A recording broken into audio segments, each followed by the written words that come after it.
So today I want to focus on one topic of your book, which is the generation and how each generation must believe for itself. Right. You mentioned in your book how everyone is responsible for its faith, and that it doesn't matter if the parents are Christian, Right. the children will not necessarily be Christian. Right. So my question for you today is, how do you think Christianity in Europe will evolve in the years to come? Yes. As a pastor raising my child in the faith has been a challenge. And just because I'm a Christian pastor and my parents being Christians, my wife being Christians, my in-laws being Christians, practically everyone in our family being Christians, itself does not guarantee that my son will become a Christian. He has to hear the gospel.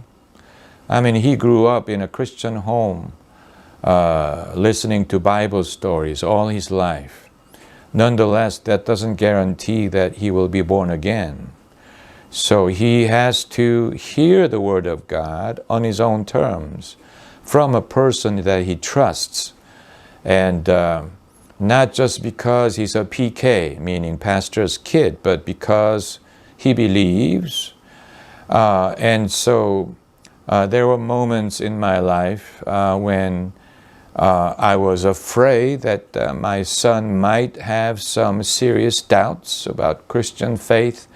And in those moments, I really I prayed that God would help me to present the Word of God and to explain Christianity to him in a way that he could understand and accept.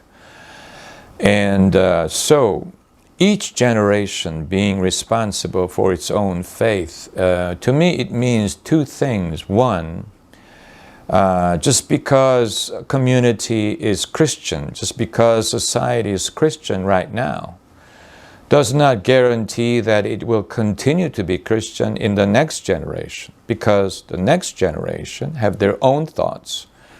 They have their own way of understanding the world. So each generation has to be converted. Each generation has to be won for the gospel again. And the second thing is, because of that fact, even though Europe in the past generation was moving away from the faith. From 1960s, for how many years? 60 years, Christianity in Europe has been going down. Church attendance has been going down. Many churches are closing, and Europe is entering so-called post-Christian era. Even so, that doesn't mean that the current generation and the future generation will follow suit. Just because the parents are believers doesn't mean that children will be believers automatically. In the same way, just because parents were unbelievers doesn't mean that their children will be unbelievers also. So, in colloquial language, after each generation is over, all bets are off. We have to start again. We have to present the gospel to people again as if they were non-Christian people. Unless we do that, we're going to lose the churches are going to lose the next generation, the children, young people generation. And we have to approach them not as presumed Christians or children of Christians and who are going to be Christians. No, we have to approach them as a mission field. We have to catch them. Peter being the fisher of men, we have to catch them. We have to catch the fish all over again, each time, all over again. And that's the gist of my book, Save Europe Again, presenting the gospel all over again. And in that way, we have a tremendous task.